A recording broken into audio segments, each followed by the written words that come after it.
Waalaikumsalam warahmatullahi wabarakatuh. Terima kasih Pak Yus atas informasinya. Bapak Ibu sekalian, telah bersama-sama kita menyimak substansi dari rancangan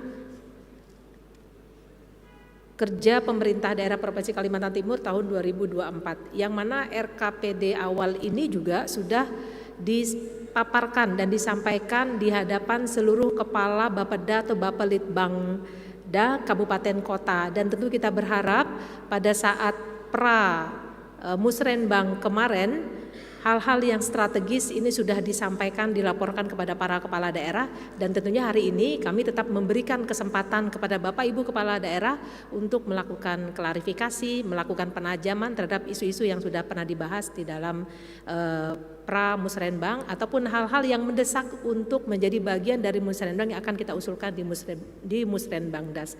Karena itu Bapak Ibu, pada kesempatan ini kita akan memberikan kesempatan kepada berbagai pihak untuk menyampaikan saran dan usulan. Yang pertama, izin kami berikan kesempatan dulu kepada para kepala daerah, kemudian setelah itu kita berikan kesempatan kepada unsur lain, DPR RI, DPD RI, dan juga kelompok yang lain.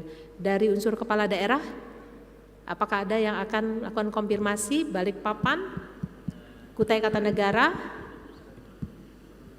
dari Mahakam Ulu dan Samarinda.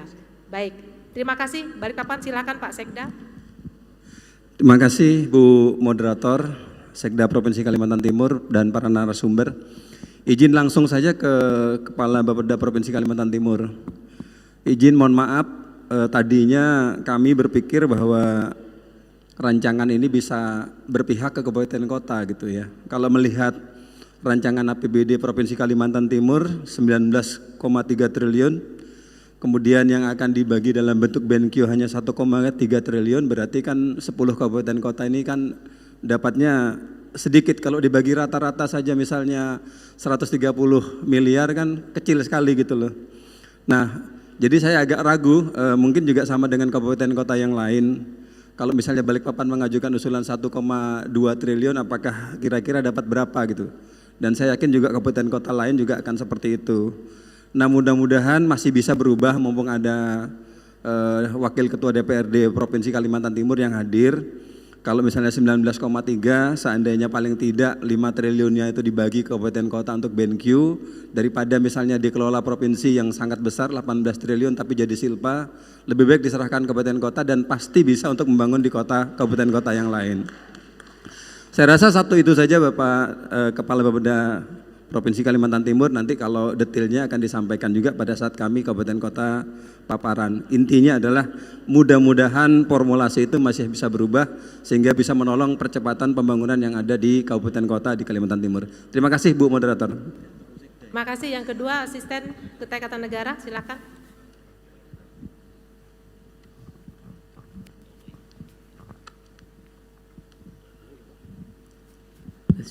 Baik, terima kasih waktunya Ibu Sekda. Satu pertanyaan kami tujukan untuk Pak Alimuddin yang dari Otoritas IKN. Karena ini sudah sering kami sampaikan Pak, tapi belum mendapat jawaban. Mudah-mudahan nanti bisa diperhatikan. Kita tahu bahwa untuk Otoritas IKN itu Kutai Kartanegara itu ada 2 kecamatan yang masuk di dalam deliniasi, dan itu akan lepas dari Kutai Kartanegara akan menjadi wilayah IKN. Persoalannya adalah 2 kecamatan itu adalah saat ini menjadi sumber penerimaan Kutai Kartanegara yang cukup besar, karena penghasilan terbesar Kutai Kartanegara itu dari bagi hasil, dan itu kita tahu lokasinya di Samboja dan di Muara Jawa. Kira-kira pertanyaan ini nanti ada apakah kompensasinya seperti apa, karena akan menurunkan penghasilan dari Kutai Kartanegara. Sekali lagi mohon karena beberapa kali rapat itu belum mendapat jawaban Pak. Terima kasih. Assalamualaikum warahmatullahi wabarakatuh. Waalaikumsalam. Terima kasih Pak Toto. Yang ketiga tadi dari Mahulu dulu ya Pak. Mahulu, Samarinda dan Balikpapan. Bontang. Ya, baik, terima kasih Ibu Moderator, Ibu Sekprov. Singkat saja, yang pertama kami menyampaikan apresiasi. Dari awal Pak Wakil Ketua DPRD Pak Seno sudah menyinggung-nyinggung tentang Makamulu ya, termasuk untuk penanganan ruas jalan. Kemudian juga ditegaskan lagi oleh Pak Gubernur, dan itu sejalan dengan apa yang disampaikan oleh Bappenas tadi, bahwa sudah diakomodir. Mudah-mudahan ini bisa terrealisasi di 2024. Itu yang pertama. Yang kedua, tentu ini mohon izin Bu Sekda, karena ini berkaitan dengan alokasi yang sudah dianggarkan di APBD Provinsi. Mohon izin Pak As2, Pak Ujang Rahmat, kemarin saya tidak sempat mengikuti rapat pembahasan terkait rencana pembangunan bandara. Artinya kami hanya ingin mengetahui kelanjutan ke depannya seperti apa. Kalau memang pada tahun 2023 ini direlokasi ya, begitu ya Pak Ujang ya. Karena mengingat dari segi waktu mungkin, kemudian dari segi belum ada kepastian penganggaran dari Kementerian Perhubungan. Jadi pada kesempatan ini ingin kami tegaskan Ibu Sekprov, sekali lagi, kami ke Kementerian Perhubungan itu boleh dihitung mungkin ada 4-5 kali begitu ke sana. Ke Dirjen, bahkan kemarin terakhir ketemu dengan Pak Menteri Perhubungan. Dan terima kasih Pak Seno itu didampingi Pak Bagus kemarin, bertemu dengan Pak Menteri. Intinya begini, Kementerian Perhubungan mengatakan tidak perlu harus tergantung dengan MOU. Kedua, tidak perlu menunggu APBN jika ingin membangun bandara. Karena di SK Menteri Perhubungan, di penlognya itu pasal 78, kewenangan itu diberikan oleh daerah. Jadi provinsi maupun kabupaten boleh melaksanakan itu. Kecuali kedepannya perlu dukungan dana dari APBN, silahkan diusulkan. Namun mengingat ini tahun pembulatan Pak Jokowi di 2024, tentunya tidak masuk di RPJMN. Nah, sehingga mereka di 2024 belum bisa mengakomodir. Ini penting kami sampaikan karena terkait ini kami tidak akan pernah berhenti Bu Sekprov. Artinya di samping mendorong penanganan jalan dari batas Kubar ke Mahulu, upaya ini akan kita tetap lakukan Pak Yusliando, mengingat usia penlog ini terbatas Pak, 5 tahun. Kalau 5 tahun tidak ada aktivitasnya kami akan mulai dari nol lagi gitu. Nah oleh sebab itu mohon dukungan dari pemerintah provinsi dan pusat, terutama mungkin anggota DPRD kita dari Komisi 5 yang hadir kesempatan ini bisa juga memberikan support. Yang ketiga, Bu Sekprov, mungkin terkait dengan kewenangan yang sudah dibahas di usulan kegiatan prioritas provinsi. Tadi di infrastruktur sudah kita singgung. Yang terakhir adalah di ekonomi dan SDA. Kita sedang mengembangkan pertanian dalam arti luas, khususnya ketahanan pangan. Barangkali dari segi dukungan mekanisasi dan sebagainya ini bisa mendapat prioritas Kabupaten Makamulu. Pak Asisten 2, Pak Ujang, kami sudah bertemu Pak Kodim kemarin di Berau Pak. Artinya terkait dengan kakao ini akan ada support yang luar biasa untuk Mahulu. Karena Mahulu juga dari sektor perkebunan kakao mempunyai potensi yang luar biasa. Saya kira cukup 3 ini aja Bu, karena saya yakin dan percaya dari 400 atau 500 aspirasi DPR tadi, mungkin sebagian ada sudah masuk Mahulu. Dan yang terakhir, mohon pertimbangan kebijakan senada dengan sampaikan dari Balikpapan tadi. Mohon izin Pak Seno, Kabupaten Makamulu mungkin tidak seksi untuk dari segi penilaian politis. Artinya penduduknya sedikit, 35.000, DPT-nya mungkin nggak sampai 20. Jadi itu nggak terlalu seksi bagi pilek-pilkada gitu. Tapi dia akan menjadi seksi untuk kebutuhan pembangunannya Pak. Karena banyak sekali prioritas-prioritas pembangunan yang tidak mampu dibiayai APBD yang perlu dukungan dari pemerintah provinsi dan pusat. Mungkin itu statement closing yang dapat kami sampaikan. Lebih kurangnya kami mohon maaf. Terima kasih Bu Sekprov. Baik, berikutnya Samarinda, Bapak Wawali, silakan Pak.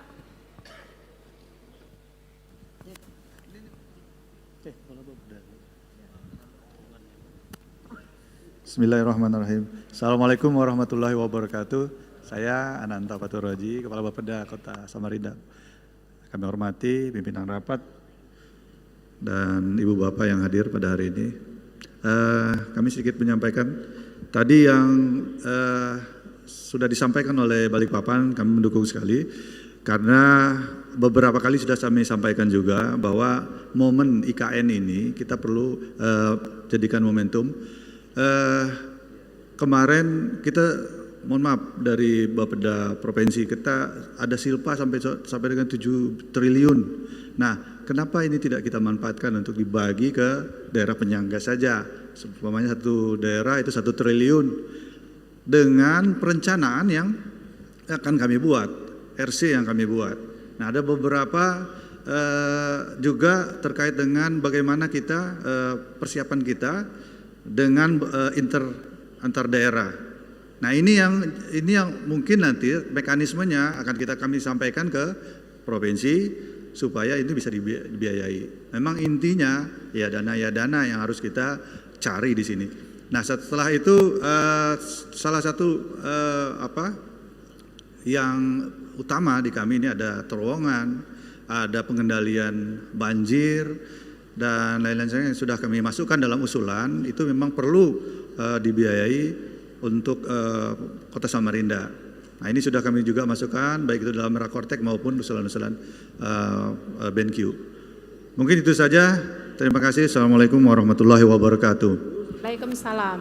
Terima kasih Samarinda. Lanjut Bontang. Pak Wali Kota silakan.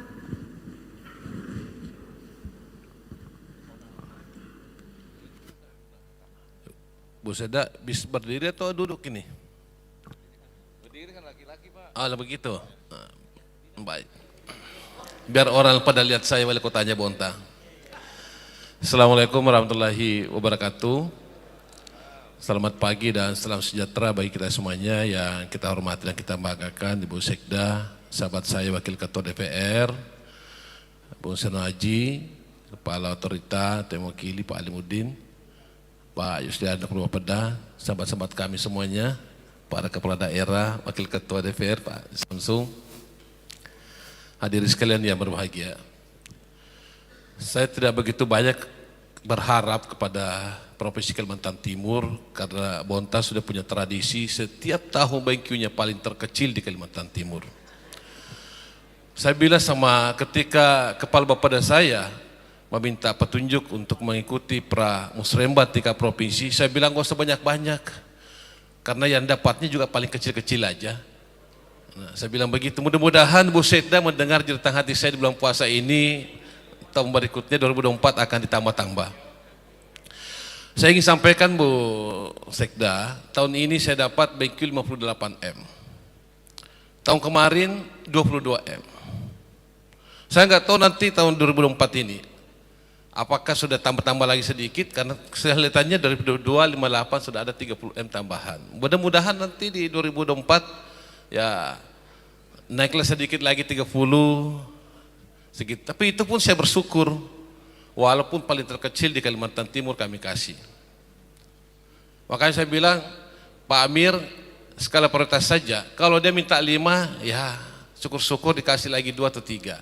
Pak Yusliando waktu datang Musrembang di Bontang juga sampaikan. Nah, kami tidak pernah ya gimana ya. Inilah fakta. Saya tanya Pak sahabat saya Pak Amdan, tahun ini berapa dapat? Ya kurang lebih 100. Alhamdulillah bersyukurlah ya, karena Bontang ini kecil terus. Nah, ada beberapa hal yang saya sampaikan Bu Sekda. Yang pertama terkait masalah penanganan banjir. Yang skala prioritas sampaikan tadi Bu Sekda, yang prioritas saja. Yang pertama banjir. Kami masih panjang penerapan sungai yang kami lakukan. Alhamdulillah dengan penerapan sungai dan normalisasi yang kami lakukan, banjir di Bontang kita bisa atasi. Namun masih butuh dana yang besar dalam rangka normalisasi. Yang kedua, nah ini fotonya di atas pengendalian banjir ini. Yang kedua, ada beberapa jembatan yang juga harus kami bangun. Terus yang ketiga, terkait masalah jalanan yang masuk ke kawasan industri Bontang. Pak Menteri Keuangan dulu Menko Perekonomian mengatakan kalau ada kawasan industri, maka pemerintah wajib untuk memprioritaskan pembangunan arah ke sana, khususnya infrastruktur jalan. Dan ini sangat besar sekali anggarannya. Nah, ini juga mohon bantu baru 2. Yang ketiga, masalah air minum di Bontang. Kita tidak punya sungai untuk air permukaan. Kita semuanya ini pakai sungai buatan. Maka kami berharap percepatan SPAN regional Marangkayu itu untuk menjadi benar-benar skala prioritas. Termasuk perizinan untuk pemanfaatan lubang tambang Indominco yang sekarang ini lagi berjalan, mohon juga dipercepat agar betul-betul Tambang Indominco, Lubang Tambang Indominco itu bisa menjadi salah satu alternatif untuk air baku di Kota Bontang. Termasuk Sukarahmat, karena Sukarahmat kalau itu juga diteruskan dan juga bisa melakukan pengendalian banjir di Kota Bontang. Saya kira tidak usah banyak Bu Sekda, karena saya sangat pesimis juga mendapatkan anggaran yang banyak dari provinsi. Mungkin kalau 4 ini aja diberikan bantuan kepada Bontang, saya udah bersyukur sekali. Tidak usah 5, 4 aja yang tadi saya sampaikan. Karena kalau 5 sekiranya semakin banyak anggaran lagi yang dibutuhkan. Nah, mudah-mudahan Bu Sekda bisa mendengar apa yang saya sampaikan ini dan menyampaikan kepada Pak Isran Nur yang tadi mengatakan begitu banyak triliun-triliun sampai menghitung, saya tidak bisa menghitung berapa yang akan didapatkan Kalimantan Timur untuk CO2 ini. Nah, mudah-mudahan dengan Sekda yang baru ini ada perubahan untuk di Kota Bontang yang kami cintai ini. Saya kira demikian, terima kasih Bu Sekda. Selamat menunaikan ibadah puasa dan selamat Idul Fitri nanti. Syukur-syukur Lailatul Qadar jatuh di Bontang. Sekian dan terima kasih. Wassalamualaikum warahmatullahi wabarakatuh. Baik, tadi kita mendengarkan tanggapan dari para kepala daerah. Ini supaya tidak terputus informasinya, saya berikan kesempatan Bapeda untuk merespon. Baik, terima kasih Bu Sekda. Yang pertama dari Pak Sekda Balikpapan, Pak Muhaimin. Ya memang Pak Muhaimin kalau kita lihat memang di 2024 hanya ada 1,3 T, tapi ini juga meningkat nih Pak dibandingkan 2023 itu ada hampir 1,2 T, jadi ada kenaikan sekitar 100 miliar. Nah memang kami mendesain seperti ini, kenapa? Karena tadi kami sampaikan bahwa provinsi pun banyak masalah gitu yang harus kami selesaikan. Ada indikator-indikator yang mesti kami capai gitu Pak, sehingga komposisi anggaran ini tentunya juga harus kami perhitungkan dengan secermat-cermatnya. Nah nanti kita akan coba nih Pak, termasuk juga bagaimana proporsi daripada bantuan keuangan ini bisa lebih berkeadilan gitu Pak ya, sehingga tidak ada satu kabupaten kota yang merasa nilainya kecil gitu. Misalnya sampaikan oleh Pak Basri tadi, Wali Kota Bontang itu 58 miliar Pak ya di 2023 Pak ya, mudah-mudahan nanti ke depan bisa meningkat Pak. Kami akan berupaya nanti bagaimana proporsi anggaran bantuan keuangan ini bisa lebih berkeadilan dan proporsinya juga disesuaikan dengan kondisi daerah masing-masing.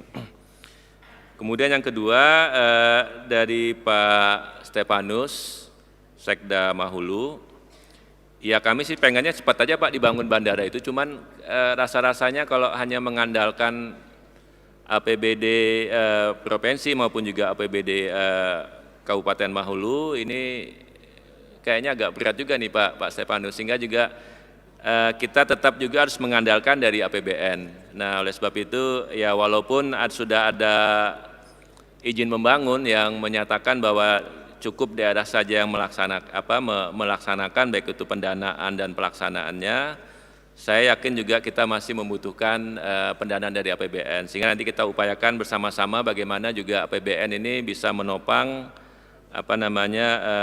pembangunan di Bandara Ujoh Bilang. Dan komitmen kami di provinsi sudah jelas Pak, kami sudah mengalokasikan dana lebih kurang 58 miliar untuk pembangunan Bandara Ujoh Bilang. Hanya saja kita mengeksekusinya juga kalau ini tidak ada kepastian bagaimana penyelesaiannya, ini juga perlu kita pertimbangkan kembali sehingga bandara ini juga tidak mangkrak gitu Pak, sehingga bisa difungsionalkan.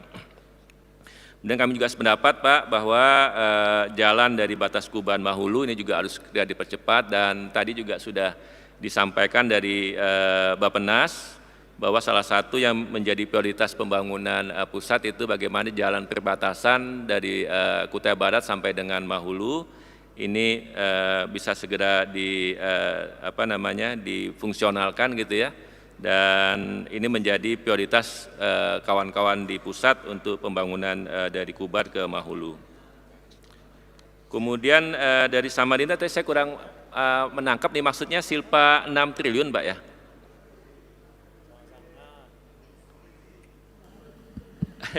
Seingat saya nggak ada tuh Pak sampai 7 triliun silpa, karena silpa kami di 2023 itu sudah sudah kami pakai sekitar 2,5 triliun, Pak. Jadi nanti hasil perhitungan BPK kita masih menunggu, tapi memang katanya sih ada kurang salur dari pemerintah pusat. Ini kami juga masih menunggu, Pak, berapa angkanya. Tapi sepengetahuan saya untuk di perubahan mungkin nggak sampai 7 triliun, Pak. Kita juga nanti menunggu hasil audit dari BPK. Tapi kami terima kasih sarannya, Pak. Nanti akan kami pelajari apakah itu bisa kita lakukan. Kemudian untuk Bontang, saya pikir kami sudah mencatat, Pak, pada saat Musrenbang kemarin memang Pak Basri nggak banyak, Pak, yang diusulkan, cuma uangnya besar, Pak, ya. Itu ada kaitan penanganan banjir kita di tahun 2024 akan lanjut, Pak, untuk normalisasi Sungai Bontang. Kemudian yang untuk Medali Sukarahmat tahun ini kita sudah mendapatkan persetujuan untuk pinjam pakai, Pak, sehingga juga ke depan ini akan terus lanjut, Pak. Kawan-kawan Dinas PU akan melaksanakan pembangunan Medali Sukarahmat. Kemudian untuk air bersih ini dalam waktu dekat kita sudah sepakat, Pak, dengan pemerintah pusat bagaimana nanti SPAM regional Marangkayu ini bisa segera dibangun, dan yang jelas kami di tahun 2023, Pak Wali Kota, ini sudah melakukan pembebasan lahan, kemudian dilanjut dengan 2024 juga ada pembebasan lahan, dan diharapkan mudah-mudahan juga segera cepat nih, Pak, untuk impounding bendungan Marangkayu. Saya pikir itu Bu Sekda yang dapat kami tanggapi, Pak. Bu, makasih, Bu. Baik, makasih Pak Yusliando, Kepala Bapeda. Jadi Bapak Ibu mohon izin, tadi terhadap beberapa tanggapan saya coba menggarisbawahi kembali. Bantuan keuangan dan alokasi di RKPD ini tentu terkait dengan setidaknya pertama intervensi, ada kewajiban intervensi dari pemerintah provinsi. Ini mohon izin moderator ikut ini sedikit. Ada kewajiban intervensi karena kemarin pada saat kita RKPD dengan Bappenas, wilayah-wilayah mana, sektor mana pembangunan yang itu perlu diungkit di wilayah provinsi itu wajib diintervensi. Nah, makanya ada beberapa yang dialokasikan di kabupaten lain tidak di Balikpapan dengan Bontang karena memang dua daerah ini misalnya IPM-nya sudah cukup tinggi sehingga kita harus intervensi ke daerah yang lain. Kemudian yang kedua tadi sampaikan Pak Yus, kita akan coba buat kriteria untuk bantuan keuangan, Pak. Karena saat ini MCP dari KPK itu juga mensyaratkan apa yang mendasari pemberian bantuan keuangan kepada kabupaten kota. Mengapa kabupaten kota A nilainya lebih besar dari kabupaten kota yang lain. Jadi kita buat kriteria, ada kriteria spesifik, ada kriteria umum. Nah, yang ketiga tadi terkait dengan Silva itu bukan terkait bagi-bagi. Karena kita punya kewajiban mengawal RKP sesuai dengan tema. Kita merancang pembangunan akan kemana. Tema kita adalah transformasi ekonomi untuk inklusif dan berkelanjutan. Landasannya itu apa? Sektor mana yang akan terkena? Jadi menjadi catatan juga ketika nanti bantuan keuangan tentu kita tidak harapkan ini untuk menambah biaya operasional yang tadi sudah digarisbawahi. Kabupaten kota 64% struktur APBD-nya itu belanja operasional, belanja modal hanya 17%. Itu yang kita coba sama-sama perbaiki. Sehingga perencanaan pembangunan ini benar-benar memberikan manfaat kepada masyarakat. Yang terakhir masalah kewenangan Mahulu, bahwa boleh dibangun tetapi ini juga terkait dengan kewenangan. Mungkin nanti secara teknis akan ada rapat-rapat bahasan lebih lanjut dengan Pak As2 ya. Ya. Baik. Tadi juga ada pertanyaan terkait dengan Samboja dan Muara Jawa, dua sumber penghasil migas bagi hasil di Kukar, penopang penerimaan di Kukar. Bagaimana kalau Samboja dan Muara Jawa ini sudah kemudian nanti berada di bawah IKN? Silakan Pak Ali. Terima kasih Bu Sekda. Setelah ini saya izin pamit. Pertama gini Pak, tahun 2017 saya ingat waktu itu saya Kepala Bapeda, Pak Yusiando juga di Bapeda. Kita tuh sudah berharap sekali IKN ada di Kalimantan Timur. 2019 terrealisasi. Jadi IKN itu bukan 2019. Kami di Bapeda, Sekaltim itu ya, sudah sering membahas itu gitu. Nah, kemudian jadilah IKN itu dengan sebuah undang-undang. Sebenarnya jawabannya normatif Pak. Normatif bahwa sama pertanyaan Bapak sebenarnya sama dengan Provinsi Kaltim, sama dengan PPU. Ketika wilayahnya menjadi wilayah IKN yang sudah diatur dalam delinasi undang-undang, maka seluruh layanan pemerintahan akan dilayani oleh IKN, seluruh sumber daya yang ada, baik sumber daya manusia maupun alam, itu menjadi kewenangan di IKN. Saya pikir jawabannya di undang-undang seperti itu, Pak. Jadi barangkali secara hasil ya pindah, tetapi kan masih dalam tataran kita nggak tahu. Saat ini kita sedang menyusun tata kelola pemerintahan di IKN. Ya seperti apa nanti di dalamnya, desanya seperti apa, apakah kita masih seperti desa atau kita akan mengganti semua kelurahan atau ada dengan nama lain. Tapi Pak Presiden menyampaikan bahwa tidak penting itu nama, tapi bagaimana pelayanan kita lebih baik dengan digitalisasi misalkan ya yang sedang kita galakan. Jawaban sementara itu Pak Asisten, jadi kita mengikuti saja undang-undang yang sudah ada. Kalau nanti ada perubahan berarti kita harus menunggu perubahan undang-undang. Terima kasih Bu Sekda.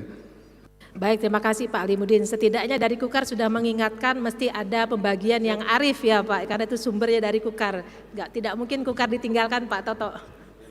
Mestinya bisa dikawal nanti kebijakan bagiannya.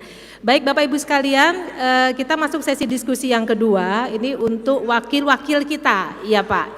Untuk wakil-wakil kita Pak. Oh, oke. Boleh Pak Ali? Ya.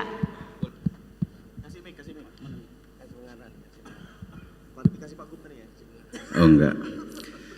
Assalamualaikum warahmatullahi wabarakatuh. Makasih Bu Sekda. Perkenalkan, nama saya Sarkowi Fijahri, Sekretaris Komisi 3 DPRD Provinsi Kalimantan Timur.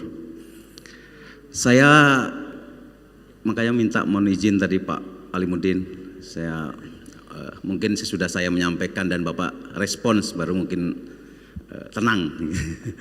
Begini Pak, saya tuh banyak sekali mengikuti diskusi-diskusi soal IKN Pak. Jadi kesan saya kalau berbicara IKN ini, kalau hubungannya dengan daerah sekitar, dengan masyarakat di sekitar IKN, penuh dengan ketidakjelasan Pak. Makanya tadi saya hadir di sini itu salah satu yang saya tunggu adalah presentasi dari Bapak sebenarnya. Sayang Bapak nggak bawa materi. Kalau saya tunggu-tunggu Mak. Kira-kira konsep apa sih dari IKN itu? Khususnya misalnya terkait dengan kedeputian Bapak misalnya. Itu konsep yang dipunya IKN-nya sudah disusun itu seperti apa? Selama ini kan yang muncul Bappenas, Depdagri, Kaltim tolong menyiapkan diri untuk bermitra bekerja sama dengan IKN. Nah, konsepnya seperti apa bermitra gitu? Bekerja sama itu seperti apa? Saya mengharapkan bahwa dari IKN punya konsep juga Pak. Apalagi Bapak dari Kalimantan Timur. Harusnya Bapak, saran saya, Bapak juga bisa membuat forum khusus dengan daerah mitra di Kalimantan Timur itu membahas apa kira-kira yang akan menjadi inline program daerah sekitar dengan IKN. Gitu. Dari awal harusnya konsep itu sudah dirumuskan. Gitu. Makanya saya sering mengatakan pada forum-forum di RKPD ini, saya katakan harusnya OPD ini kalau memang menyatakan siap untuk bekerja sama seiring dengan pembangunan IKN, seharusnya juga dalam renstranya sudah menyebutkan masing-masing itu. Ada program khusus di renstra yang disebutkan, dinas ini kaitannya dengan IKN membuat program ini, dinas ini program ini, seperti itu. Nah, disambutlah oleh IKN. Nah, maksud saya konsep ini Pak, menurut saya kalau perlu ada forum khusus yang diadakan minimal di Deputen Bapak untuk melakukan itu. Belum lagi kalau kita berbicara dari sisi aspek sosial, apakah selama ini potensi-potensi konflik di IKN sudah dihitung nggak? Tidak pernah kita mendapatkan informasi. Pendatang datang, bagaimana orang asli di sana nanti secara teori sosiologi misalnya, apakah nanti akan terjadi kerjasama atau konflik atau seperti apa, ini kan harusnya dihitung Pak, dan itu disampaikan ke masyarakat hal-hal seperti itu. Dan Bapak seharusnya di forum ini bisa juga menyampaikan apa potensi-potensi konflik atau potensi-potensi yang ada di IKN yang perlu kita waspadai bersama. Saya kira itu Bu Sekda dari saya, mohon bisa dijawab di bulan puasa ini supaya tenang. Siapa tahu nanti malam dapat Lailatul Qadar.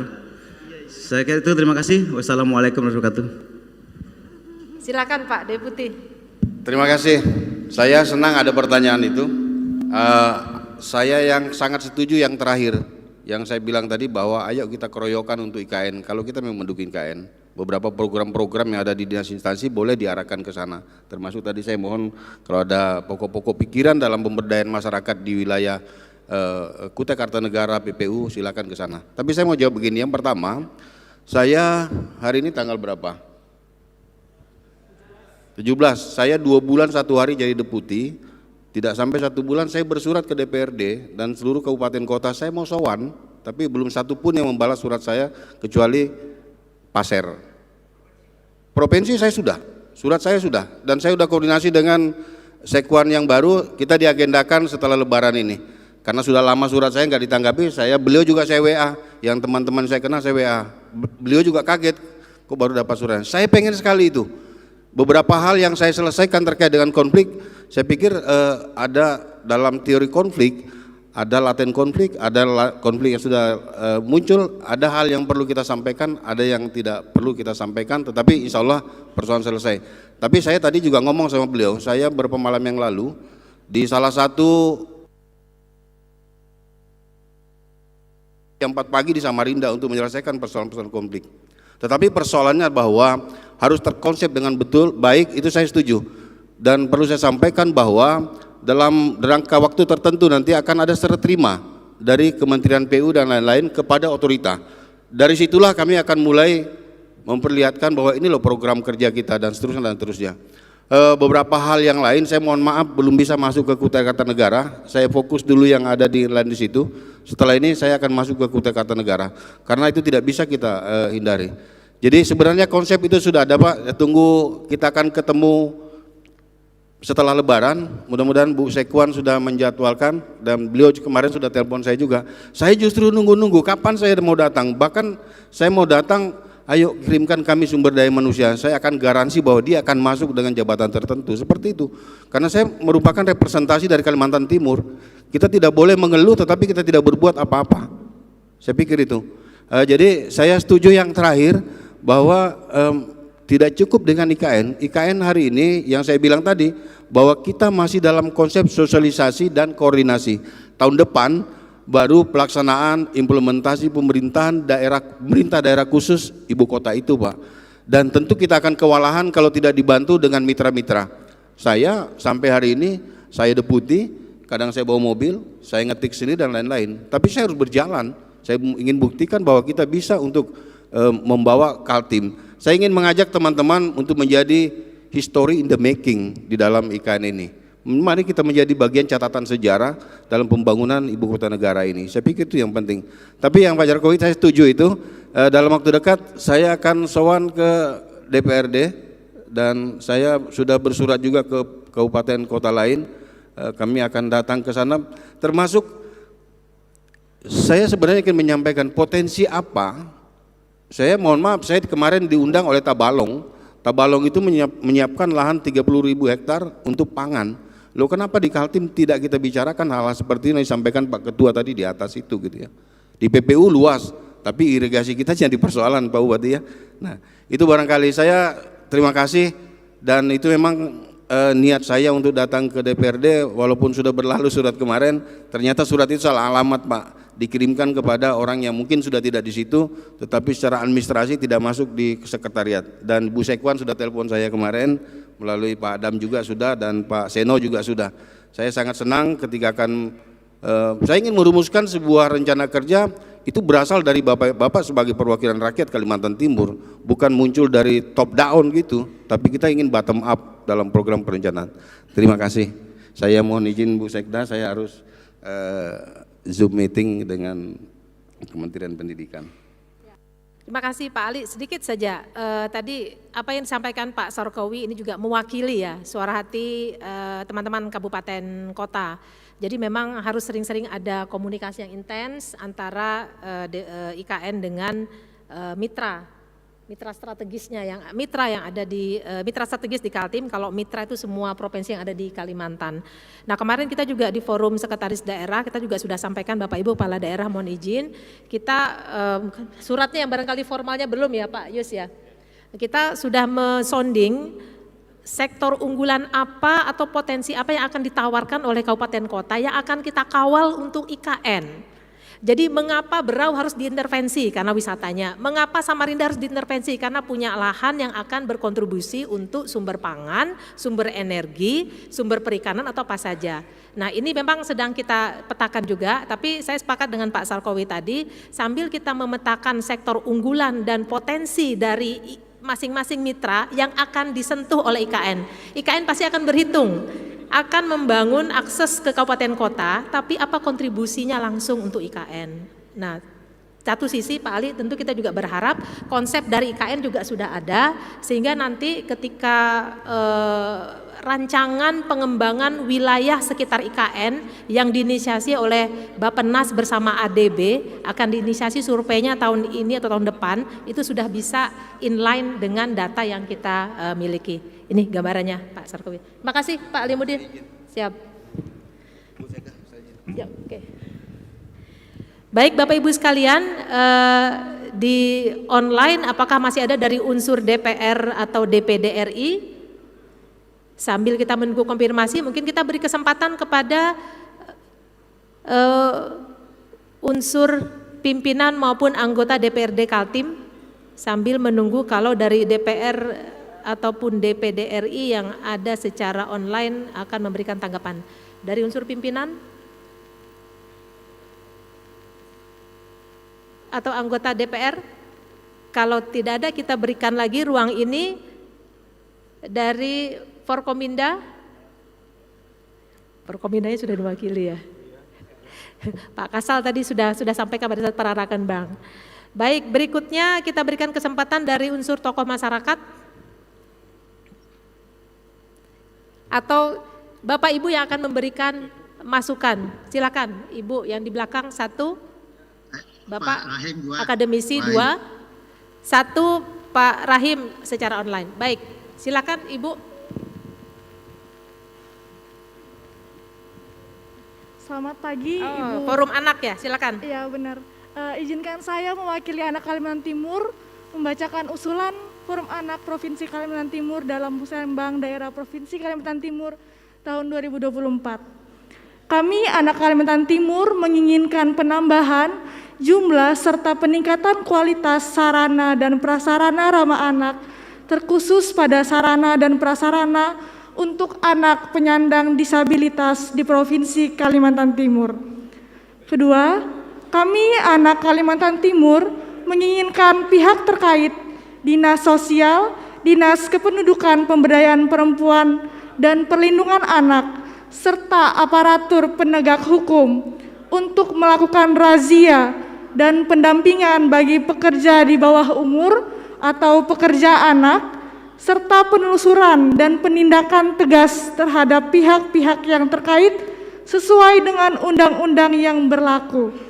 Ketiga, kami anak Kalimantan Timur menginginkan penyediaan pusat kreativitas untuk anak, menyalurkan minat dan bakat yang terbuka untuk umum dan mudah diakses oleh anak-anak di seluruh kabupaten kota Provinsi Kalimantan Timur.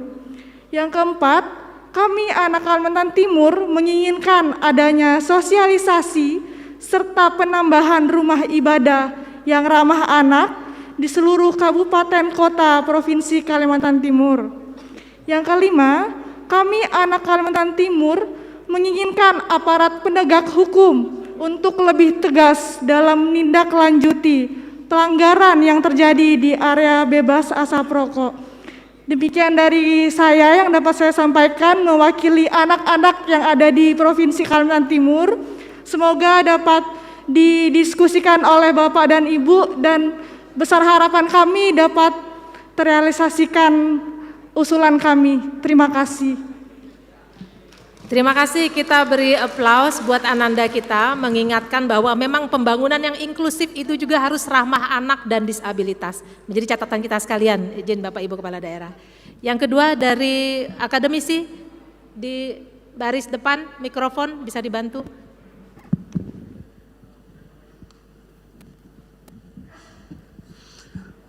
Assalamualaikum warahmatullahi wabarakatuh. Nama saya Suwoko dari Universitas Muhammadiyah Kalimantan Timur.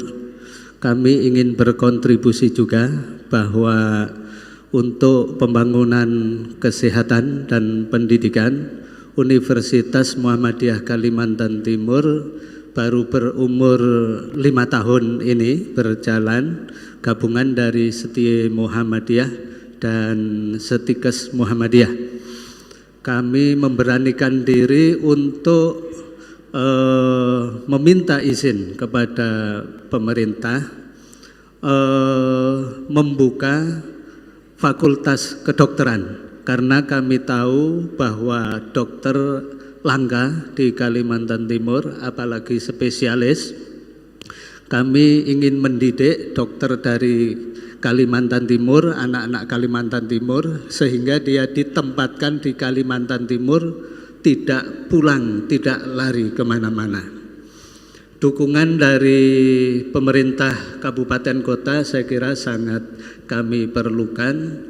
Kami sudah sampai pada KKI, Konsul Kedokteran Indonesia.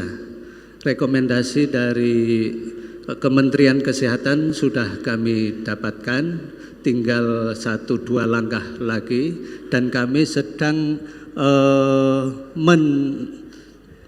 berusaha melengkapi fasilitas yang dipersyaratkan oleh Konsul Kedokteran Indonesia, dan itu sudah kami usahakan. Insya Allah mudah-mudahan tahun ini kami bisa mendapatkan izin itu, karena kami sudah terakreditasi B, dan itu bisa menjadi syarat bagi kami untuk izin fakultas kedokteran.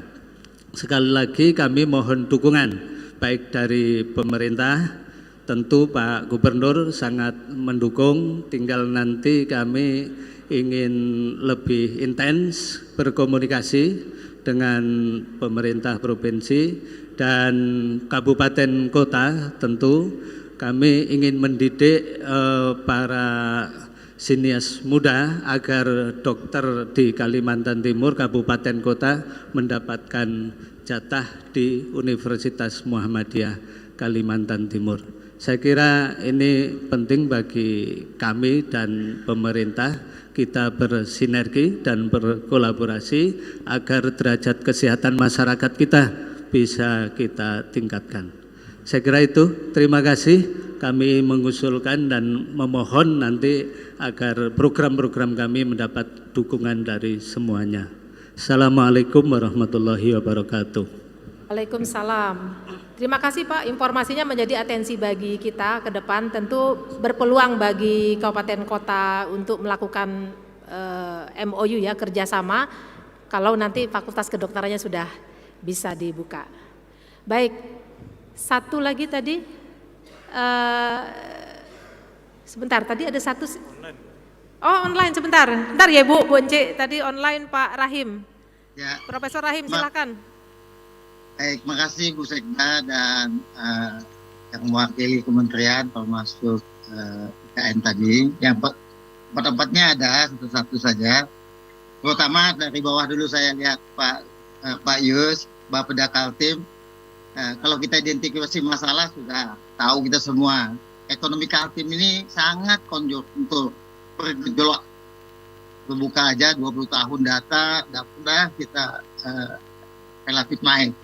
Ada pengaruh yang besar. Yang kedua, pasti kita bicara semua daya alam hadis. Yang ketiga, yang paling besar sekarang ini adalah pengaruh makroekonomi, ekspor impor dan investasi. Pengeluaran pemerintah jangan diharap tidak banyak. PDRB kita 600 triliun lebih. APBD Sekaltim itu tadi sekitar 61-60 triliun. APBD provinsi 20 T. Itu kan hanya sekitar di bawah 10%. Jadi kita jangan jadi pelaku ekonomi, tapi kita menjadi motivator ekonomi, motivator pembangunan, motivator pemerintahan, motivator pemberdayaan masyarakat. Karena uang kan ada. Saya sependapat tadi dengan Ibu Sekda, kita harus fokus Pak. Tadi saya juga kaget itu ada usulan dari DPR provinsi itu 500 lebih dengan uang segitu. Wah, ini nanti sama kita menggarami air laut. Kita menggarami. Jadi oleh karenanya Bapeda memang harus bukan berani lah ya, memfokuskan itu. Standarnya apa? Komparatif, kompetitif, efektif, efisien, dan value added. Itu anunya, standarnya komparatif, kompetitif, efektif, efisien, dan value added yang harus dilihat, nilai tambah. Itulah yang harus dilakukan. Nah, tadi berkaitan dengan stunting, saya juga kaget itu. Dulu kita sekitar 20-an saja itu. Sekarang sudah 22 lebih. Saya pernah survei di Juanda untuk membuat penelitian dalam rangka BKD, beban kerja dosen. Ternyata bukan ekonomi persoalan yang mendasar, tapi Juanda ya, melalui Puskesmas Juanda. Kesehatan bukan, tapi adalah pola pikir. Dengan demikian pendidikan. Kadang-kadang ibu-ibu itu lebih suka beli gelang dibandingkan beli makanan anak. Gitu. Beli emas dibandingkan makanan anak.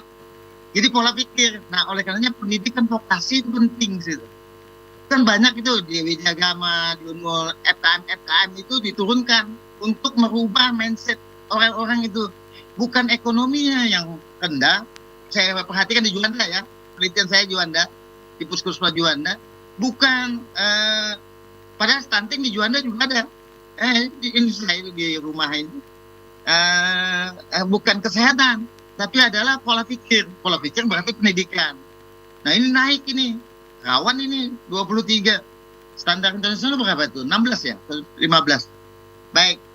Oleh karena Pak Yus, kawan saya, harus punya, bukan keberanian, punya pegangan yang kuat untuk menyatakan ya dan tidak atas usulan itu kalau tidak sesuai dengan rencananya pemerintah provinsi. Yang kedua, saya sependapat tadi dengan BenQ. Tapi jangan diserahkan BenQ itu general. Nanti lari uang itu kemana-mana untuk operasional lagi. Harus namanya BenQ spesifik grant, Pak Yus. Contohnya Sungai Keramumus itu harusnya kan dihabiskan sampai ke Benanga sana sudah. Dan sekarang ini sudah bagus itu. Nah, kenapa kan tidak BenQ ke situ? Contohnya Samarinda. Nah, di lain lagi, di kota-kota lain juga begitu. Jadi yang spesifik grant, Pak. Jangan sampai general grant. Nanti uangnya kemana-mana di kota kabupaten. Mohon maaf, saya tidak menyatakan itu, tapi menyatakan benar 100%, tapi arahnya ke situ. Nah, itu yang saya minta, Bappenas, saya Prof. Rahim, atas nama Universitas Mulwarman. Dan memang keahlian saya di bidang ekonomi dan pembangunan. Yang selanjutnya, yang kedua, tadi Pak Alimuddin, MSI, seorang deputi. Saya ingatnya Alimuddin jangan takut bahwa sumber pangan kita kurang. Tidak. Indonesia ini kan total ya. Orang yang pindah dari Pulau Jawa ke Kalimantan Timur, dia tidak makan 2 kali Jawa dengan di Kalimantan Timur, di Pulau Jawa. Jadi jumlah itu tetap. Nah, sekarang yang paling penting dipikirkan oleh kita bersama, yaitu interkoneksitas penyediaan pangan. Kita jangan berusaha monopoli semua, tidak mungkin. Tuhan tidak memberikan itu. Pokoknya kalau beras kita sangat tergantung dengan Banjarmasin, dia harus Banjarmasin. Nah, kita apa? Tadi Ibu Sekda juga menyebutkan, ada unggul, fokus, dan sebagainya. Nah, yang selanjutnya itu untuk IKN, untuk Kementerian Dalam Negeri. Pak Dr. Laude Ahmad, mudah-mudahan dia dengar. Pak Laude Ahmad, tahun 87 saya pernah kursus dulu, khusus keuangan daerah di LPPM 9 bulan. Dan PPN dulu ada, Perencanaan Pembangunan Nasional. Nah, melalui Kementerian Dalam Negeri, ini penting ya, ini penting sekali untuk merubah mindset. Saya khawatir itu terputus tuh, walaupun ada perkembangan. Dulu saya di UI 9 bulan, khusus keuangan daerah, dan dalam itu, karena sifatnya teknis sekali, bukan teori yang umumnya di kampus-kampus begitu ya, yang bukan vokasi, 60-70% teori. Tapi kalau di kursus, nah oleh karenanya ini perlu diambil alih oleh Kementerian Dalam Negeri. Nah, dulu Kementerian Dalam Negeri kerjasama dengan Menteri Keuangan, dengan Bappenas.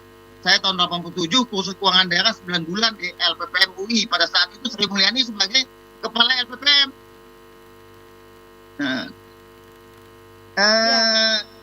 mohon maaf, Ibu Sri Mulyani maksud saya. Yang selanjutnya untuk IKN ya. Nah, kalau di IKN juga perhatikan pendidikan vokasi, Pak. Jangan ilmuwan kita ini setengah-setengah. Nggak ilmu juga, nggak bawah juga. Vokasi aja apa yang dibutuhkan di IKN. Anggaplah cuci AC. Nah, itu pelatihannya. Anggaplah sebenarnya mengangkat menyusun barang. Metode lipo-pipo. Nah, itulah yang dilakukan. Sehingga nanti tepat sasaran gitu. Untuk IKN. Untuk Kementerian Dalam Negeri itu TKKD, MP3E itu bagus juga itu Pak. Kementerian Dalam Negeri dulu pernah kenal dengan MP3E itu. Coba dibuka-buka lagi dalam rangka menetapkan prioritas apa yang mau dibangun di Kalimantan Timur atau di Kalimantan Barat dan seterusnya. Untuk Bappenas, nah uang daerah ini kan tidak banyak, 20 T. Uang pusat itu 3.000 T. Tapi defisit sekitar 1.000, saya lihat itu 2.000. Nah, dengan demikian, kenapa kok pusat tidak mengambil alih kegiatan yang sifatnya nasional di daerah? Karena pusat kan daerah, Kaltim juga di daerah tingkat 2 kan? Pusat di tingkat 2, Kaltim di tingkat 2 juga. Kaltim tidak punya wilayah, nasional juga tidak punya wilayah.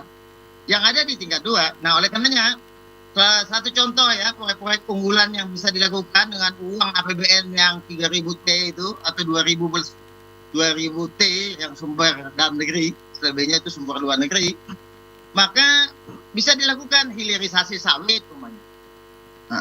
Harusnya itu pemerintah pusat.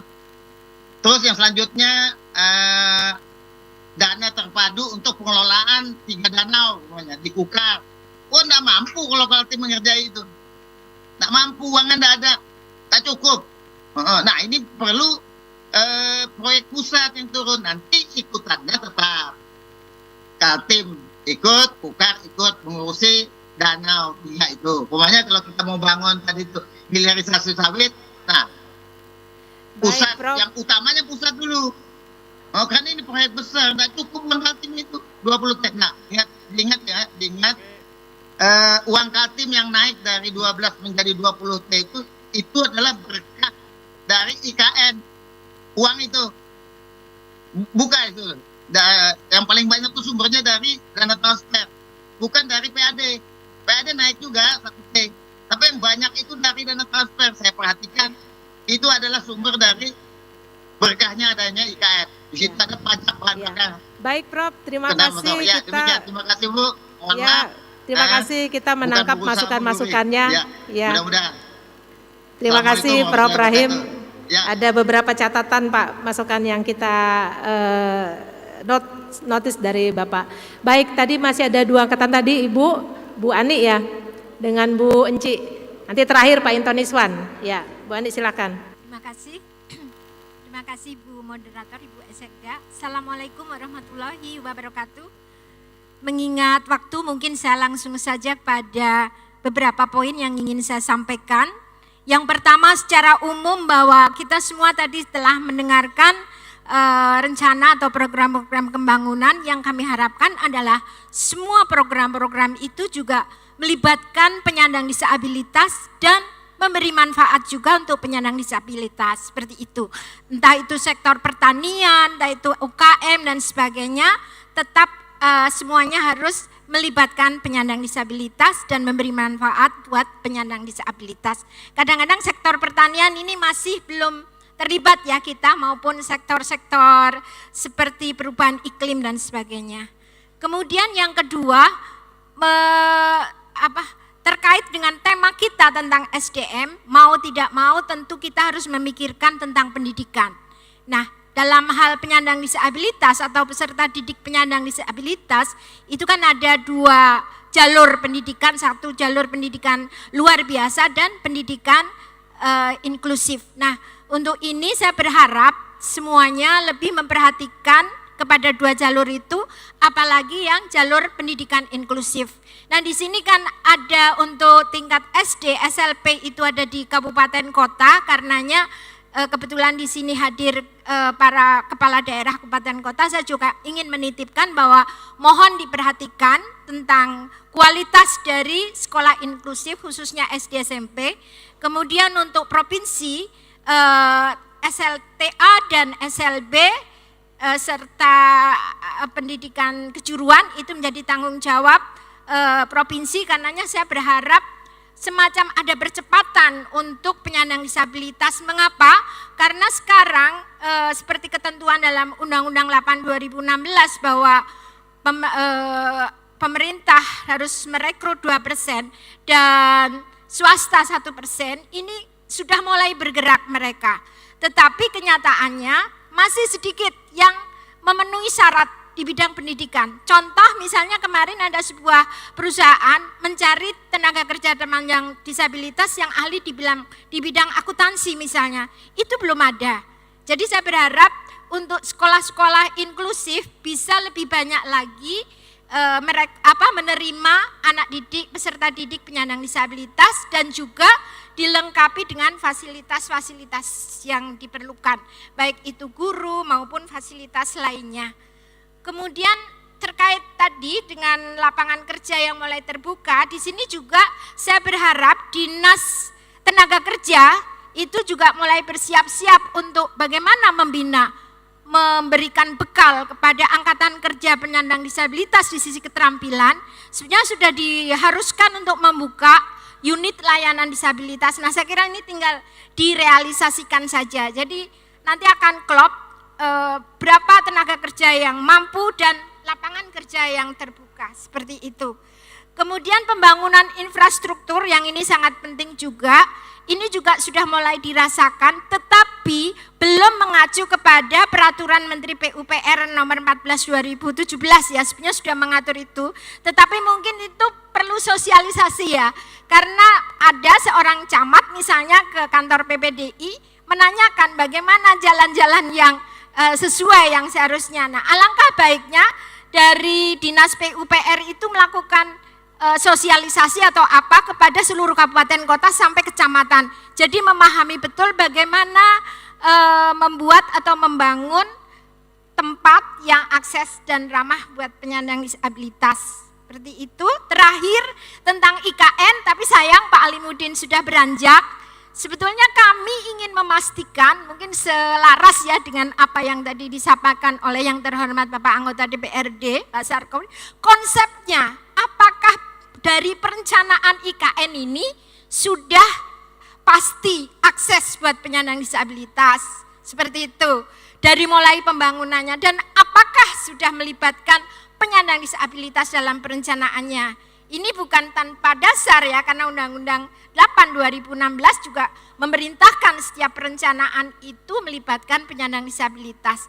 Termasuk tidak hanya fasilitas infrastruktur saja, tapi bagaimana di ibu kota negara yang akan sangat kita banggakan itu, bagaimana pendidikan disabilitas, layanan kesehatan disabilitas dan sebagainya.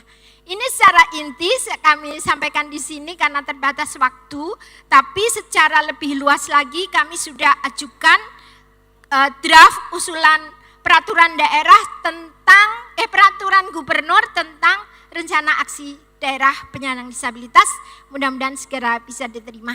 Terima kasih. Assalamualaikum warahmatullahi wabarakatuh. Assalamualaikum warahmatullahi wabarakatuh. Terima kasih Bu Andi, luar biasa masukan-masukannya, mengingatkan, kan catat di Snaker ya, kita punya BLK, harus ada lokasi untuk peningkatan kapasitas kompetensi untuk disabilitas ya. Baik, Bu Enci, kemudian nanti Pak Intoniswan terakhir, silakan. Makasih. Assalamualaikum warahmatullahi wabarakatuh. Saya dari Palang Merah Indonesia Provinsi Kalimantan Timur. Untuk Ibu Sekda dan narasumber semua yang saya hormati, kami hanya ingin menyampaikan untuk penguatan PMI, mohon bisa diperhatikan seperti keberadaan Pramuka dan PKK, karena biasanya kami sudah datang ke DPR kemana, tapi penguatan yang diberikan untuk PMI tidak memadai. Sementara kami ketika COVID berjalan 2 tahun ini, PMI, saya adalah Wakil Ketua PMI bidang relawan, kami sangat gencar melakukan pembinaan untuk pencegahan COVID. Sampai hari ini pun kami tetap masih melaksanakan kegiatan itu. Ada juga donatur dari luar untuk mendukung kami, dan kami mohon perhatian untuk itu Bu Sekda dan Pak Yus. Terima kasih banyak. Wassalamualaikum warahmatullahi wabarakatuh. Salam. Terima kasih Bu Enci, kami catat Bu. Berikutnya Pak Intoniswan, silakan.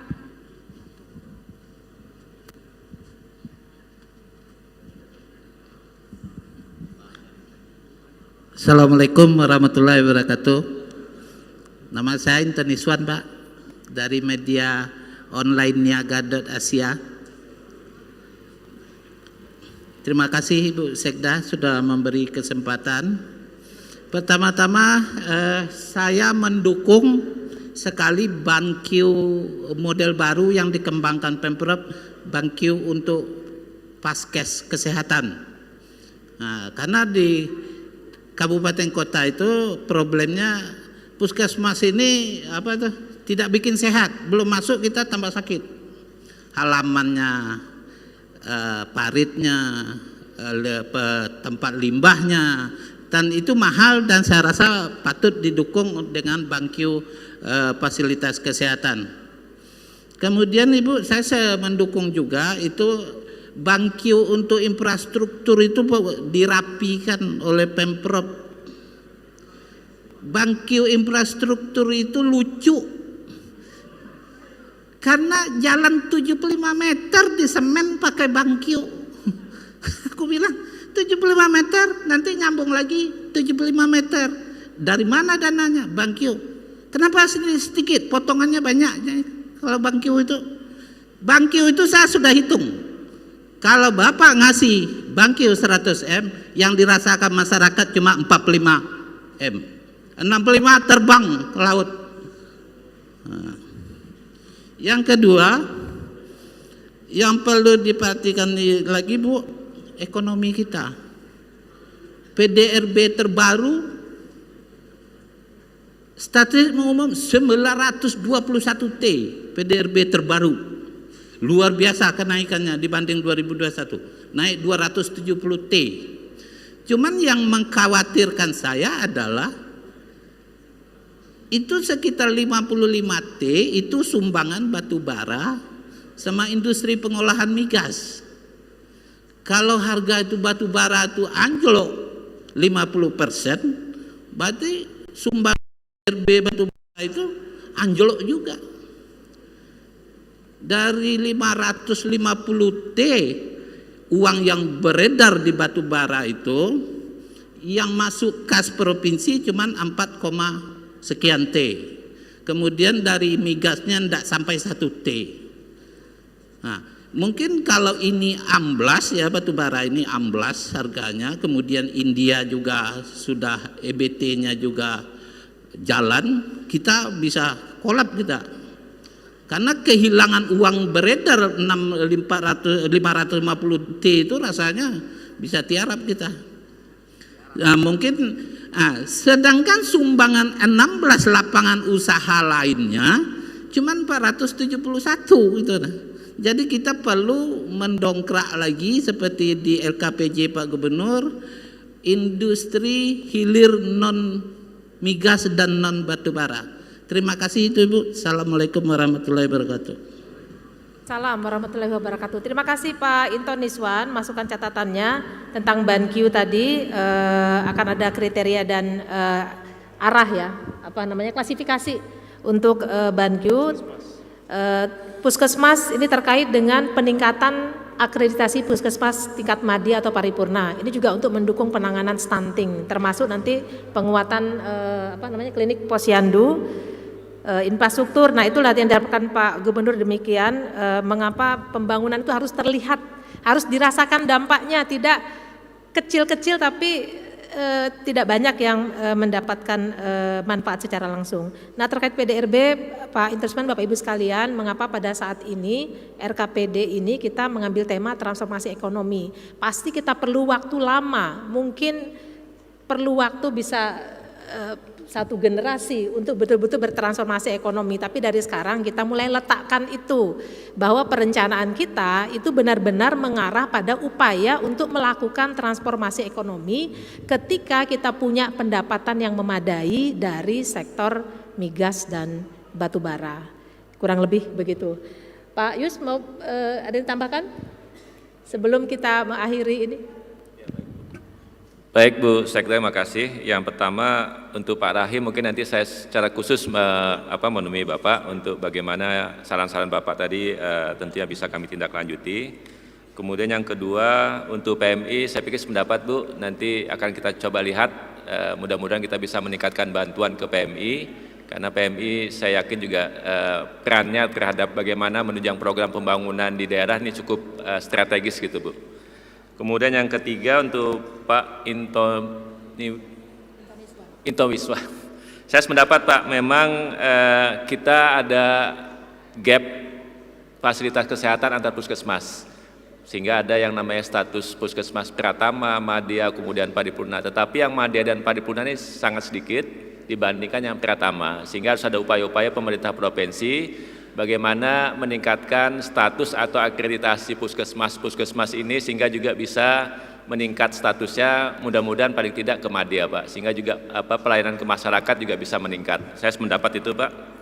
Kemudian yang ekonomi kami juga sependapat, sama seperti yang disampaikan oleh Bu Sekda, memang kalau kita lihat transformasi ekonomi Kaltim ini kalau lihat di PDNB-nya Pak, memang kelihatannya nggak ada angkanya, selalu ketekan terus gitu ya. Bapak sudah menyampaikan bahwa untuk yang pertambangan penggalian kan sekitar 53%, sementara lapangan usaha lain kan tertekan gitu ya, karena nilai pembaginya meningkat sehingga juga proporsinya walaupun dia naik angka kontribusinya atau angka absolutnya, tapi begitu kita lihat kontribusinya dia turun Pak. Tapi kalau kita lihat laju pertumbuhannya tadi kami sampaikan, yang untuk LPE non migas dan batu bara sekitar 6,11. Ini akan kita coba terus dorong melalui program-program pemerintah. Saya pikir itu Bu Sekda tambahan kami. Terima kasih Bu. Baik Bapak Ibu sekalian, sepertinya kita sudah sampai di penghujung kegiatan Musrenbang pada kesempatan ini. Tentu masukan Bapak Ibu sekalian akan menjadi catatan bagi kami di dalam melengkapi RKPD 2024. Dan izinkan pada kesempatan ini saya menutup diskusi dengan beberapa catatan. Yang pertama, RKPD 2024 akan ditetapkan. Indikator makroekonomi menjadi pijakan. Segala potensi harus kita kerahkan, naikkan pertumbuhan ekonomi, turunkan kemiskinan. Kolaborasi yang dinamis menghasilkan arah kebijakan yang strategis. Ini untuk mencapai hasil yang optimis di mana semua pihak harus sinergis. Terakhir, bahwa pembangunan harus inklusif agar masyarakat menjadi permisif. Perlu ramah anak dan disabilitas agar dampak pembangunan benar-benar bernilai konstruktif. Demikian diskusi Musrenbang untuk RKPD 2024. Saya mohon maaf apabila selama memandu diskusi ada hal yang kurang berkenan. Wabillahi taufiq wal hidayah. Wassalamualaikum warahmatullahi wabarakatuh. Saya kembalikan kepada pemandu acara. Baik, terima kasih pimpinan rapat Ibu Sekretaris Daerah Provinsi Kalimantan Timur. Baik Bapak Ibu hadirin yang kami hormati, selanjutnya kita akan mendengarkan pembacaan rumusan berita acara Kesepakatan Musrenbang RKPD Provinsi Kalimantan Timur tahun 2024 oleh Sekretaris Bapeda Provinsi Kalimantan Timur kepada Bapak Saur Pasaoran Tampu Bolon SPI, kami persilakan.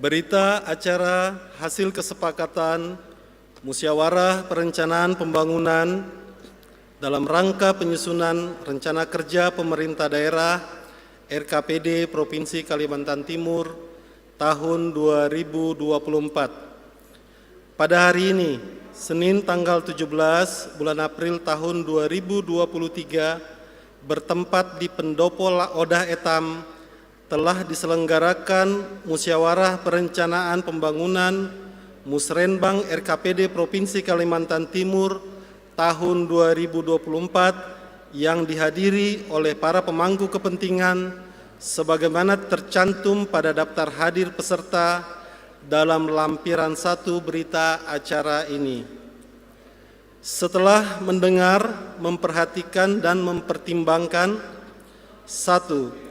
arahan Gubernur Kalimantan Timur Bapak Dr. Insinyur Isran Nur MSI.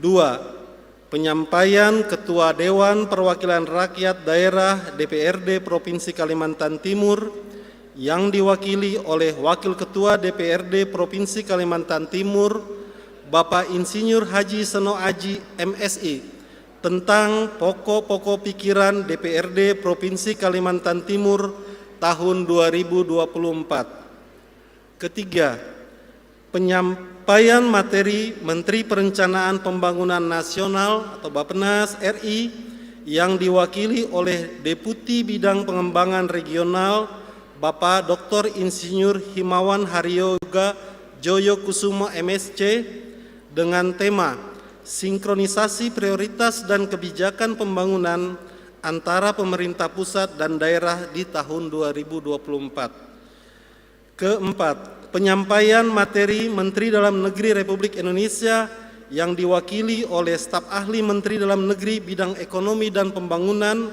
Bapak Dr. Andes Laode Ahmad AP MSI dengan tema arahan dan pedoman penyusunan RKPD Provinsi tahun 2024. Kelima, penyampaian materi Kepala Badan Otorita Ibu Kota Nusantara yang diwakili Deputi Bidang Sosial Budaya dan Pemberdayaan Masyarakat Bapak Dr. Andes Haji Alimuddin MSI dengan tema sinkronisasi program pembangunan sosial IKN. Keenam, penyampaian materi Kepala Bapeda Provinsi Kalimantan Timur oleh Bapak Yusliando dengan judul Rancangan RKPD Provinsi Kalimantan Timur tahun 2024. Ketujuh, tanggapan dan saran dari seluruh peserta Musrenbang RKPD. Seluruh peserta Musrenbang RKPD Provinsi Kalimantan Timur tahun 2024 menyepakati ke-1, sasaran dan prioritas pembangunan daerah serta indikator program kegiatan dan subkegiatan yang disertai indikator target kinerja dan kebutuhan pendanaan indikatif dalam rancangan RKPD Provinsi Kalimantan Timur tahun 2024 sebagaimana tercantum dalam lampiran 2 dan lampiran 3 berita acara ini. Kedua, aspirasi pokok-pokok pikiran DPRD Provinsi Kalimantan Timur, aspirasi pemerintah kabupaten kota, dan aspirasi masyarakat yang disampaikan melalui Sistem Informasi Pemerintah Daerah Republik Indonesia atau SIPD RI untuk selanjutnya diverifikasi sebagai bahan penyempurnaan dalam penyusunan RKPD Provinsi Kalimantan Timur tahun 2024 sebagaimana tercantum dalam lampiran 4 berita acara ini. Ketiga, rumusan yang tercantum dalam lampiran 2, 3, dan 4 merupakan bagian yang tidak terpisahkan dari hasil kesepakatan Musrenbang ini untuk dijadikan sebagai bahan penyusunan rancangan akhir RKPD Provinsi Kalimantan Timur tahun 2024. Keempat, Gubernur Kalimantan Timur sangat mempertimbangkan merevisi Peraturan Gubernur Nomor 49 Tahun 2020 tentang tata cara pemberian, penyaluran, dan pertanggungjawaban belanja bantuan keuangan pemerintah daerah, khususnya Pasal 5. Demikian berita acara kesepakatan ini dibuat dan disahkan untuk dipergunakan sebagaimana mestinya. Samarinda, 17 April 2023, Gubernur Kalimantan Timur, Dr. Insinyur Haji Isran Nur MSI. Mewakili pemangku kepentingan peserta Musrenbang RKPD Provinsi Kalimantan Timur, 1 Insinyur Seno Aji MSI, Wakil Ketua DPRD, dan seterusnya. Demikian pembacaan berita acara. Selesai.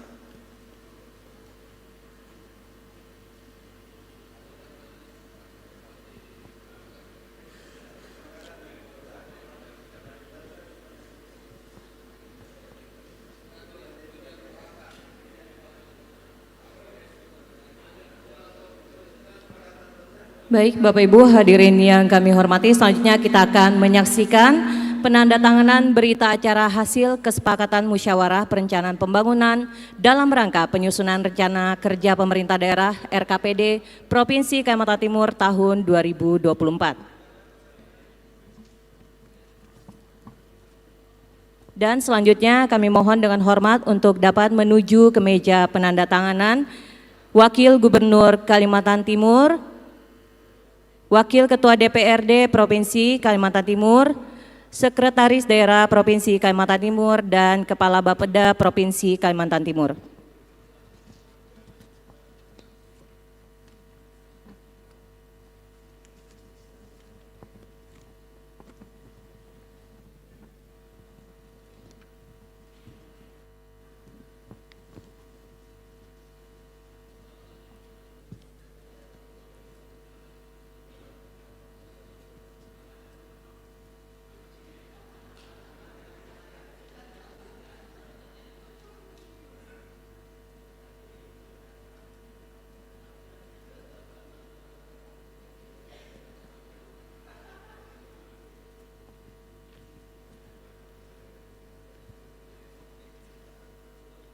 Baik, selanjutnya kami persilakan untuk menuju ke meja penandatanganan Bupati Berau.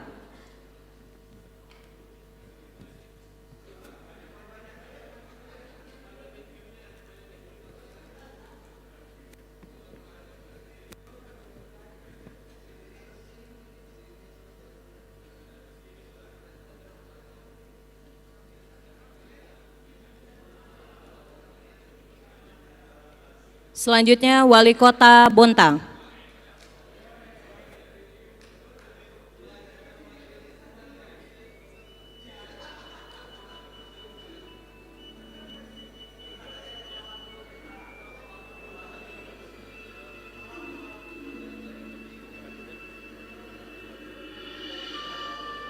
Selanjutnya Bupati Penajam Pasir Utara.